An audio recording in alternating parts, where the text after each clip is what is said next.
شکریہ. اسد کیسر صاحب, جمعے کا ٹائم ہے. اسد کیسر صاحب 1 منٹ. ابھی میں کیا کہوں گا, دیکھیں آپ کہیں گے کہ 1 منٹ ہے.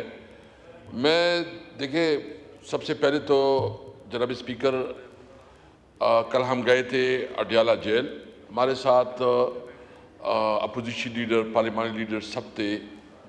وہاں جو ہماری انسلٹ کی گئی ہے پارلیمنٹیرین, میں آپ کو جو ہے نا اپنا پریویلیج موشن بھی آپ کے سامنے رکھوں گا کہ ہمیں اس طرح ایک چھوٹا ایک سپاہی تھا, وہ آیا, اس نے کہا کہ اس طرح ویڈیو لگائی, اس نے کہا کہ دیکھیں آپ ملاقات کے لیے جائیں گے لیکن یہ بتایا کہ آپ سیاسی بات نہیں کریں گے.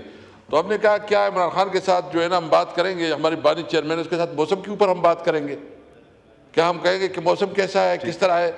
اور پھر اس نے ویڈیو دیکھیں, میں اس لیے کہتا ہوں کہ جو اسپیکر صاحب نے ہماری میٹنگ ارینج کروائی تھی, میں سمجھ رہا تھا کہ اگر صادق صاحب ہوتا, اس نے ہماری میٹنگ ارینج کروائی تھی, اس نے جو ہے نا سپرنٹینڈنٹس کو بلایا ہوا تھا, اس نے ہمیں ڈسکریز کیا ہے. ہمیں ڈسکریز کرنا نہیں ہے, یہ اس نے پوری پارلیمنٹ کو کیا ہے. نمبر 1 تو ایک تو میں ریکویسٹ کروں گا کہ یہ پریویلیج میں نوٹس آپ کو دیتا ہوں سپرنٹینڈنٹ کے خلاف اور اس کے خلاف اس کو اٹینڈ کر. دوسری بات, جسٹ 1 منٹ, بس 1 منٹ. میں ادھر کل میڈم مریم نواز نے اسٹیٹمنٹ دیا تھا پرسوں, اس نے کہا کہ ہم اسموک کا بڑا ایشو ہے اور ہم چاہتے ہیں کہ اس کی کوئی سرحدات نہیں ہوتی, اور انہوں نے جو پنجاب کی حکومت ہے انڈیا کی, اس نے کہا کہ اس پہ ہم جوائنٹ کام کرنا چاہتے ہیں. شکریہ. ہمیں اس کی اسٹیٹمنٹ پہ اعتراض نہیں ہے, میں صرف ایک پوائنٹ واضح کرنا چاہتا ہوں.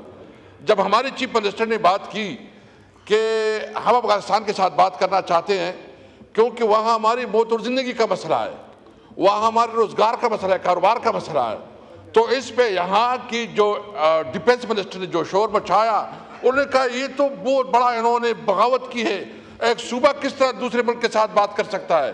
تو آپ بات کریں تو واہ, اور ہم اگر اپنی موت اور زندگی کی بات کریں تو اس پہ آپ جو سمجھتے ہیں کہ ہم نے غداری کی ہے.